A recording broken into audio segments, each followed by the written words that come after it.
మేము ఇంకొక 5 డేస్‌లో ట్రిప్‌కి వెళ్తున్నాం. ఆ టైంలో డ్రెసెస్ సెట్ అవుతాయా లేదా అని నా పాత జీన్స్ ఒకటి ఉంటే అది ట్రై చేస్తూ ఉన్నాను. దాంతో పాటు ఒక చిన్న గెట్ రెడీ విత్ మీ ఈ వీడియోలో చూపిస్తున్నాను. శారీస్ కట్టుకోవడం ఇష్టం. అయితే ఒకేషనల్‌గా కట్టుకుంటూ ఉంటాను. ఈరోజు మా లేఅవుట్‌లో చిన్న ఫంక్షన్ ఉంటే దానికి రెడీ అవుతున్నాను. మేకప్ వేసుకోవడం నాకు చాలా ఇష్టం. కానీ నా ఫేస్‌కి, నా స్కిన్ టోన్‌కి సెట్ అవ్వదనమాట. అంటే అన్ని స్కిన్ టైప్స్ ఒకలా ఉండవు కదా! నాది చాలా సెన్సిటివ్‌గా ఉంటుంది. వేసుకున్నప్పుడు బావుంటుంది కానీ ఒక 1 అవర్, 2 అవర్స్ అయిన తర్వాత డార్క్ అయిపోతుంది.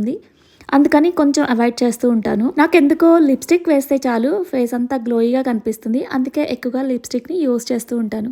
సో ఫస్ట్ అయితే మాయిశ్చరైజర్ రాసుకొని తర్వాత అది కొంచెం 2 మినిట్స్ డ్రై అయిన తర్వాత సన్ స్క్రీన్ రాసుకున్నాను. అంతే, మేకప్ ఓవర్ నాది. ఫైనల్ గా ఐబ్రోస్ ఫిల్ చేసుకుని కాటుక్ పెట్టుకుని లిప్స్టిక్ వేసుకుంటే ఫుల్ మేకప్ లుక్ అయితే వచ్చేస్తుంది. సో సన్ స్క్రీన్ అప్లై చేసిన తర్వాత ఆయిలీగా అనిపిస్తుంది. అందుకని కొంచెం సెటిల్ అవడానికి పౌడర్ అప్లై చేసిన తర్వాత ఫైనల్ లుక్ ఇది. సో నా ఫైనల్ అవుట్ఫిట్ ఇది. ఎలా అనిపించింది కామెంట్ సెక్షన్లో చెప్పండి. Thank you for watching.